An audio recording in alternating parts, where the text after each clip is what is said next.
एक बार की बात है, रात का समय था। रामधारी नाम का एक किसान जंगल से होकर अपने घर लौट रहा था। रास्ता लंबा था, इसलिए उसने सोचा कि क्यों ना छोटे रास्ते से चला जाए ताकि जल्दी घर पहुंच सके। उसे यह नहीं पता था कि उस रास्ते पर एक डायन का खौफ था और गांव के लोग मानते थे कि जो भी उस रास्ते से जाता है वह कभी वापस नहीं लौटता। रामधारी बेखबर होकर उसी रास्ते पर चल पड़ा। अचानक उसे पीछे से किसी दोस्त की आवाज सुनाई दी, जैसे कोई मदद के लिए पुकार रहा हो। जब उसने पीछे मुड़कर देखा तो सामने एक भयानक डायन खड़ी थी। उसके लंबे खुले बाल हवा में उड़ रहे थे, लाल आंखें चमक रही थी और चेहरा डरावनी मुस्कान से भरा था। रामधारी डर के मारे भागने की कोशिश करता है, लेकिन दायन ने काले धुएं जैसे जादू से उसे कैद कर लिया और अपने साथ सुनसान हवेली ले गई। उस हवेली में बहुत सारे शैतान रहते थे।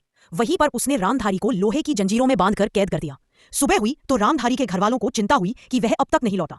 उन्हें शक हुआ कि कहीं वह उसी खतरनाक रास्ते से तो नहीं गया। उधर हवेली में रामधारी डरा हुआ बैठा सोच रहा था कि अब उसकी मदद कौन करेगा। तभी उसे अपने दोस्त झब्बरू कुत्ते की याद आई, जिसने एक बार कहा था, जब मेरी जरूरत पड़े तो मुझे याद करना, मैं प्रकट हो जाऊंगा।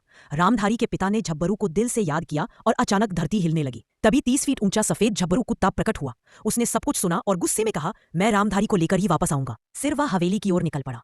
हवेली के बाहर दायन और शैतानों ने झब्बरू को रोकने की कोशिश की, लेकिन उसकी दहाड़ से सब डरकर पीछे हट गए। दायन और झब्बरू के बीच भयंकर लड़ाई हुई। दायन ने जादू से हमला किया, लेकिन झब्बरू ने अपनी ताकत और साहस से उसे हरा दिया। रामधारी की जंजीरें टूट गईं। झब्बरू ने उसे अपनी पीठ पर बैठाया और हवेली से बाहर निकाल लाया। गांव में लौटकर रामधारी अपने परिवार से मिला। सब लोग खुशी से गले मिले और झब्बरू की वीरता की प्रशंसा की। उस दिन के बाद रामधारी और उसका परिवार सुख शांति से रहने लगा। गांव वाले झब्बरू को अपना रक्षक मानने लगे और उसकी वीरता की कहानियां सुनाने लगे।